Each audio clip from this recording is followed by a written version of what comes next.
programang ito ay rated SPG. Striktong patnubay at gabay ng magulang ang kailangan. Maaaring may masiselang tema, lengguwahe, karahasan, sexual, horror o droga na hindi angkop sa mga bata. Dad, a family will always be there to support you. Pero paano po ang mismong ina mo ang humihila sa iyong pababa? Ngayon, ating pakinggan ang kwento ng isang dalaga na halos gawin ang lahat upang mapansin lamang ng kanyang anak. Dear Charo, lumaki ako sa isang tahanan kung saan ang aking ina lamang ang bumubuhay sa aming magkakapatid.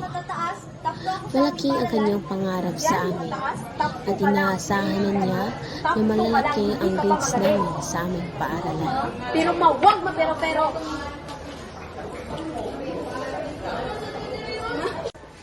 Ginawa ko naman ang lahat. Alam ko hindi pa rin sapat. Kawawa naman ang mga tanim ko. Nalalanta na.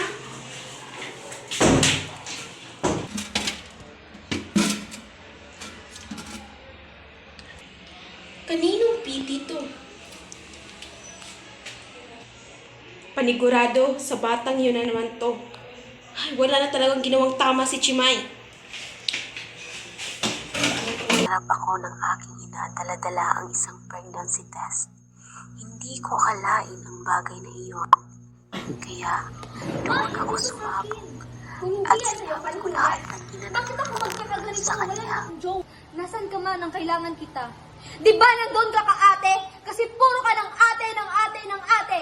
Kahit isang araw lang ma, sa akin ka pumunta ma, sa akin ka kumampi ma. Hindi puro ka ate. Bakit ba si ate na lang palagi ma? Tama siya, tapos ako mali. Ano bang klase akong anak ma? Na nagkulang ba ako sa iyo? Ano bang meron ka ate na wala ko? Marami, Chimay. Marami kang pagkukulang na nasa ate mo. Matalino, magaling, at hindi rebelde na kagaya mo. Ano ba ang nagawa mong tama? Wala, di ba? Wala! Kaya huwag mo akong tanong-tanungin kung anong pinagkaiba ng ate mo at sa'yo. Hoy, babae, huwag mo akong matalikuran. Eto ma! Hindi mo ba yan nakikita? Hindi ko wala na. Kasi hindi mo pinapalagahan. Kasi kung anong kaate, yun ka, doon ka. Kasi doon ka kampe. Hindi mo man lang tinanong kung okay lang ako sa paralan. Anak, hindi ko alam na yun palang nararamdaman mo.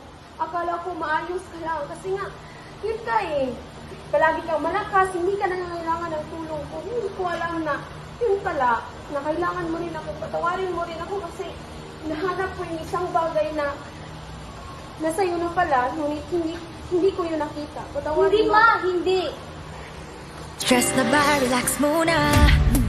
Make that switch to C2, made from natural tea leaves. My antioxidant stock helps your health, so switch.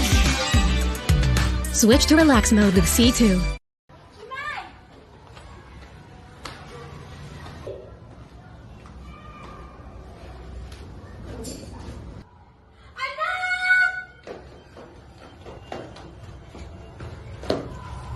Nak! Chimay, gumising ka! Hindi ko kayang mawala ka! Chimay! Patawarin mo ako sa lahat na nagawa ko! Chimay! Nakalabas ako sa ospital makalipas ang 6 na buwan na pananatili doon. Nalaman mama ang totoo na si ate ang buntis at hindi ako. Tinanggap naman niya ito ng buong puso.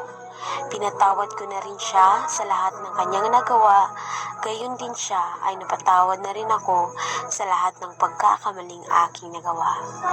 Hanggang dito na lang, nagmamahal si Mai.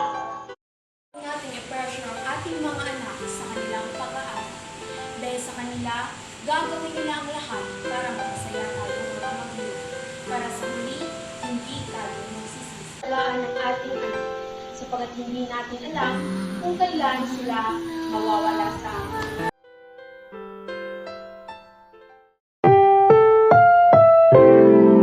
Ang programang ito ay rated S.